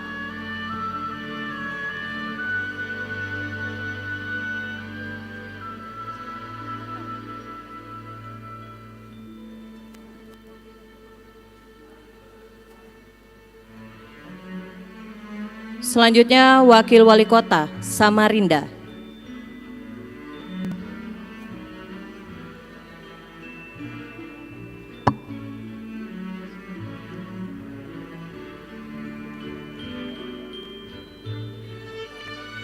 Selanjutnya Wakil Bupati Kutai Barat.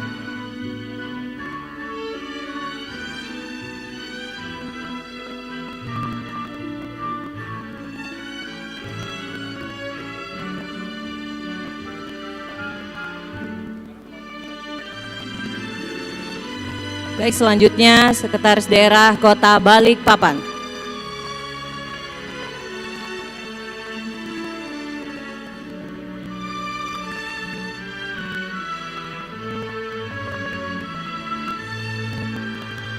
Selanjutnya Sekretaris Daerah Kabupaten Pasir.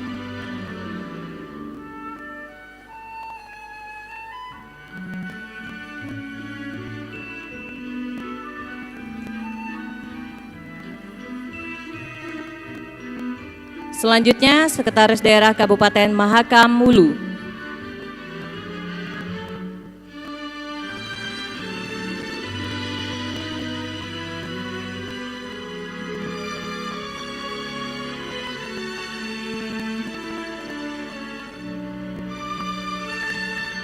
Selanjutnya Asisten Administrasi Umum Sekretariat Kabupaten Kutai Kartanegara.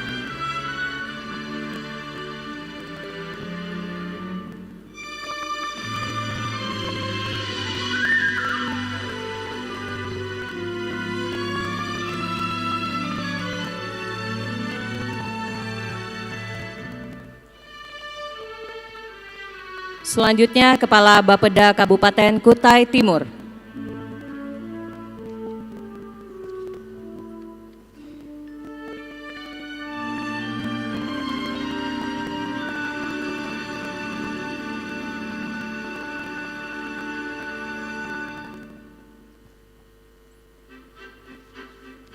Baik, kami persilakan untuk dapat mengabadikan dan berfoto bersama.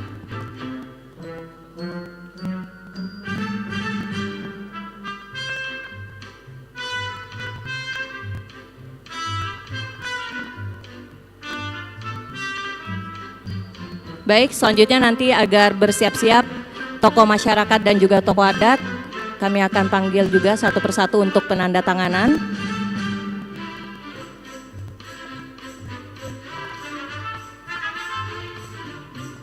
Baik, terima kasih kepada Bupati Wali Kota, kami persilakan untuk kembali ke tempat semula.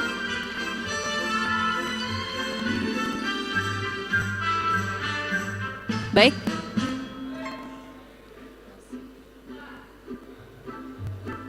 Baik, terima kasih kepada Bupati Wali Kota atau yang mewakili, kami persilakan untuk kembali ke tempat. Selanjutnya kami akan panggil Kesultanan Gunung Tabur.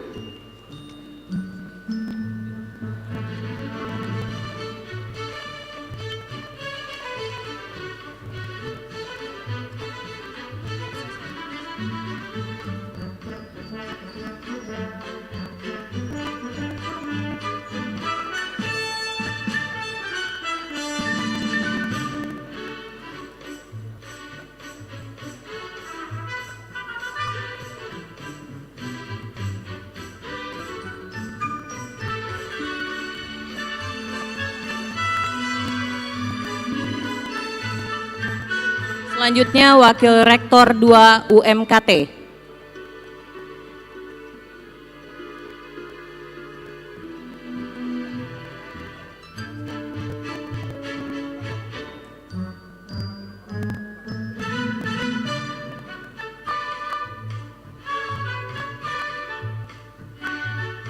Selanjutnya Dirut Prusda MBS.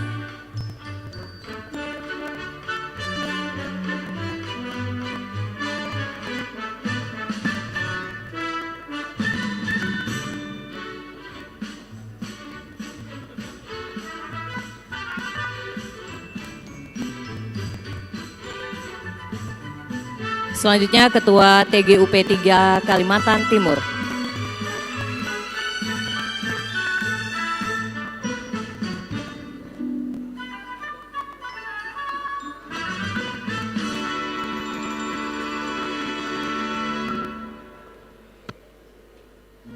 Baik, selanjutnya Ketua Tim Percepatan Wisata Maratua.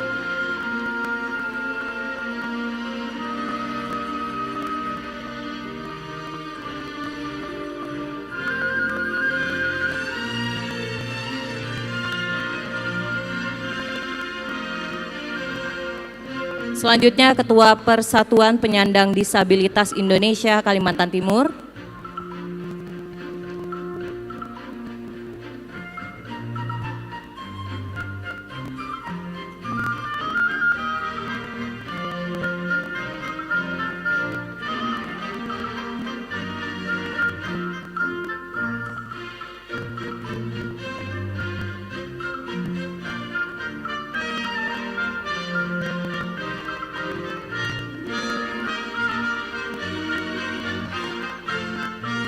Berikutnya Ikatan Ahli Perencana Kalimantan Timur.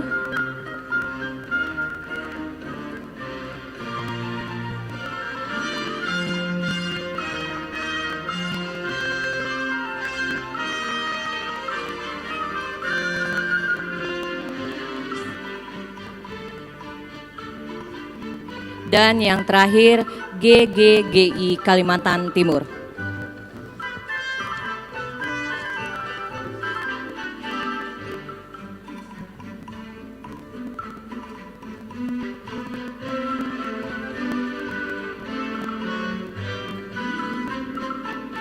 Baik, kami persilakan kembali untuk foto bersama.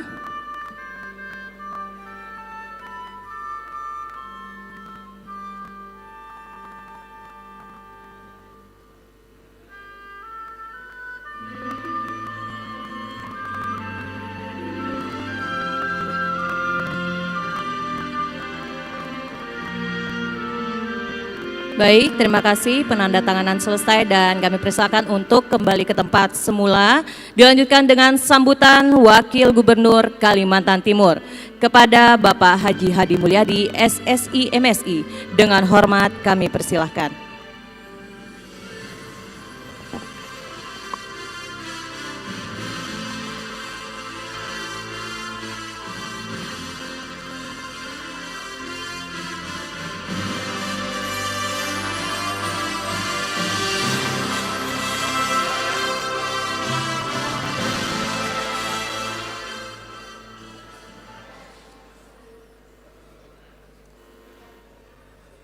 Bismillahirrahmanirrahim. Assalamualaikum warahmatullahi wabarakatuh. Selamat siang, salam sejahtera untuk kita semua. Shalom, Om Swastiastu, Nama Budaya, Salam Kebajikan. Yang saya hormati Ibu Sekda Provinsi Kalimantan Timur, yang saya hormati pimpinan DPRD Provinsi Kalimantan Timur, hadir dalam kesempatan ini Bapak Seno Aji,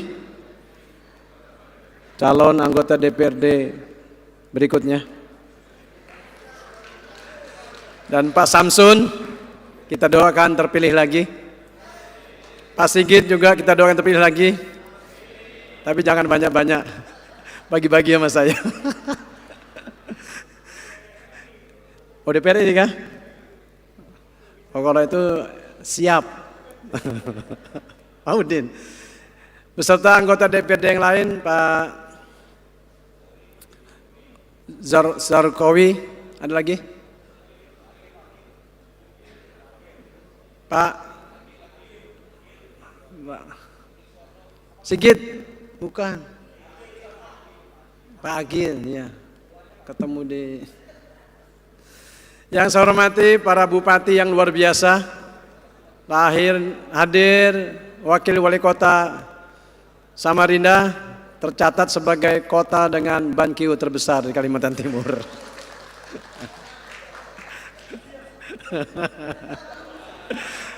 Yang saya hormati wali kota Bontang, unek-uneknya sudah saya dengar, akan kita tindak lanjuti. Ya. Yang saya hormati Bupati Berau, makasih Bu. Jalan Tali Sayan sedang dalam proses, insya Allah aman semuanya. Duitnya terbatas, kita kerja baik-baik. Yang saya hormati Bapak Edi Arkan, terima kasih. Saya sudah pergi hari Selasa, balik lagi hari Rabu. Luar biasa jalannya. Tidur nyaman Pak saya.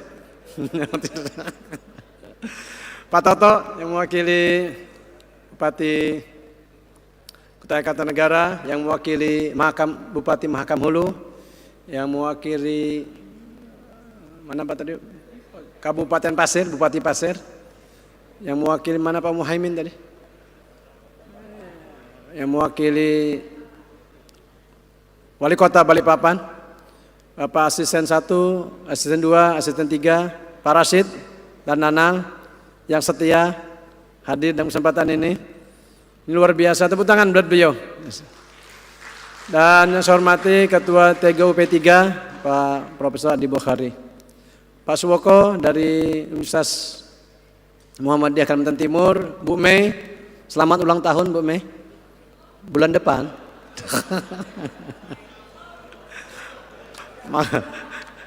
Ya, tanggal lahirnya sama, tapi nasibnya beliau luar biasa. Bu Unci, makasih. Bu Ani, makasih. Para kepala OPD yang hadir dalam kesempatan ini, luar biasa hadir semua. Pak Sunarto itu. Pak Sunarto, aku biar pakai ini tahu. Nah, orang gagah itu biar pakai masker kelihatan. Ya. Walaupun sudah hari ke-26 Ramadan, izinkan saya menyampaikan selamat menjalankan ibadah puasa Ramadan. Dan tentu kita bersyukur yang melaksanakan puasa Ramadan ini termasuk kategori orang-orang yang beriman. Karena kalau tidak ada iman tidak bisa berpuasa. Karena kita bisa pura-pura puasa padahal di dalam makan 3 piring. Nah, terkait dengan orang yang tidak beriman ini ada kisah yang luar biasa. Ini contoh aja Pak Basri. Mungkin Bapak Ibu nonton film PPT.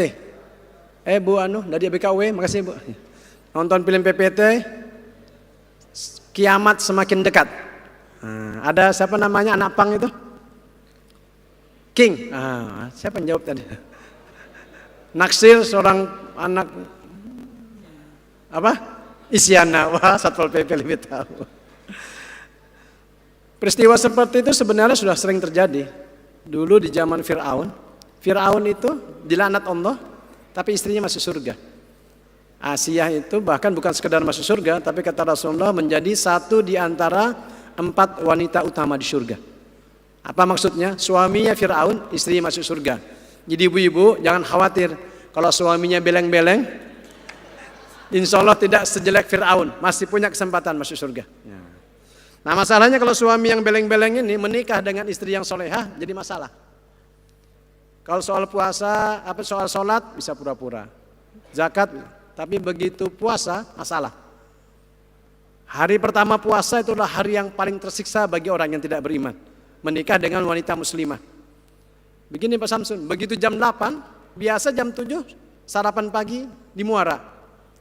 Jam 8 lihat jam kelaparan sudah. Jam 9 pusing kepalanya. Jam 10 keringat dingin. Jam 11 keluar cari warung. Cari warung soto Banjar tutup. Konro tutup. Sop saudara tutup. Coto Makassar tutup. Sate Madura apalagi berani kipas-kipas otomatis tempeleng orang karena baunya menyebar. Akhirnya di ujung jalan ketemu dengan warung Indomie. Masuklah warung Indomie. Yang ada tulisannya tuh harap tenang sedang ujian. Makanlah di warung Indomie itu. Karena Indomie porsinya sedikit, 1 piring tidak cukup, 1 piring, 2 piring, 3 piring, telurnya 3 biji, es teh manis 3 gelas. Pokoknya hantam semua. Karena kebanyakan makan, kebanyakan minum, pulang ke rumah muntah. Di depan istrinya, muntahnya Indomie. Kata istrinya, bukankah tadi malam kita sahur makan nasi? Kok muntahnya Indomie? Kata suaminya, itulah hebatnya bulan suci Ramadan. Yang dimakan nasi, keluarnya Indomie. Yang pengalaman jangan angkat tangan. Mohon pengalaman pribadi jangan angkat tangan. Bapak sekalian, yang kedua kami ucapkan terima kasih kepada staf ahli menteri, kepada deputi yang hadir mungkin tadi secara daring. Dan kepada Bapak Ibu semua yang telah hadir dalam kesempatan ini, tentu ini acara yang sangat luar biasa karena acara mengambil keputusan penting dalam perjalanan pembangunan pemerintah Provinsi Kalimantan Timur. Kami juga menyadari bahwa pembangunan Kalimantan Timur yang kita selenggarakan bersama tidak akan pernah sempurna. Kenapa? Karena luasnya Kalimantan Timur luar biasa, sementara dana kita terbatas. Oleh karena itu kita harus berjuang ke pusat untuk mendapatkan banyak hal dalam membangun Kaltim. Saya selalu sampaikan kepada rekan-rekan di mana-mana, Kalimantan Timur luasnya sama dengan Pulau Jawa. Di Pulau Jawa ada 5 provinsi, ada 6 provinsi. APBD mereka kalau ditotalkan lebih dari 500 triliun. Kalau ditambah lagi dengan DAK-nya, ratusan triliun. Sementara APBD Kalimantan Timur, walaupun kita telah berjuang, itu 17,2 triliun. Kita dapat penghargaan itu karena prosentase dari target. Tapi nilainya juga belum cukup untuk membangun Kalimantan Timur. Oleh karena itu Bupati, Wali Kota kita berjuang bersama-sama untuk membangun Kaltim. Dan mau tidak mau kita harus bersama-sama memastikan pemerintah pusat agar mereka memberikan perhatian serius kepada Kalimantan Timur sebagai daerah yang memberikan subsidi besar bagi devisa APBN Republik Indonesia ini. Bapak sekalian yang saya hormati, tidak panjang yang saya sampaikan kecuali ucapan terima kasih kepada Bapak Ibu semua. Dan tentu ini mungkin RKPD yang terakhir ya Bu Sekda ya, pemerintahan Pak Isran Hadi. Karena 5 bulan lagi Gubernur Isran Hadi akan pensiun. Nah, kecuali kalau Wali Kota Bupati ini masih lanjut. Yang sama periodenya hanya PPU ya PPU. Tapi apapun yang terjadi, program ini harus kita selesaikan. Masih ada Bu Sekda yang akan melanjutkan. Mudah-mudahan pada kesempatan yang lain kita tetap bisa membangun Kalimantan Timur dan membangun Indonesia lebih baik. Siapapun gubernurnya, siapapun wakil gubernurnya, siapapun wali kotanya, siapapun bupatinya. Yang penting anggota DPRD-nya Pak Samsun, Pak Sigit, dan Pak Seno Aji. Amin. Pak Samsun, ini bulan puasa loh saya ngomong. Amin kan baik-baik. Ya, yang penting pokirnya jelas. Bapak sekalian yang saya hormati, dengan mengucapkan hamdalah, alhamdulillahirabbil alamin. Musrembang RKPD tahun 2024 dengan ini saya nyatakan resmi dibuka. Resmi ditutup. Memang antara membuka dan menutup ini beda-beda tipis. Karena yang dibuka itu pintu, yang ditutup juga pintu. Jadi kalau buka tutup. Terima kasih Pak Edi Arkan, Wakil Bupati Kutai Barat, karena waktu saya ke Kutai Barat beliau belikan saya durian. Duriannya saya bawa ke Samarinda, makan durian bersama kekasih. Sekian dan terima kasih. Wassalamualaikum warahmatullahi wabarakatuh. Terima kasih Bapak Wakil Gubernur Kalimantan Timur yang sudah memberikan sambutan sekaligus menutup acara Musrembang pada hari ini.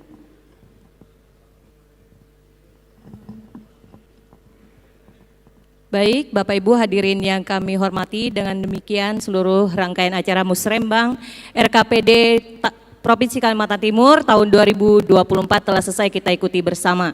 Atas perhatian, kehadiran dan partisipasi Bapak Ibu kami ucapkan terima kasih.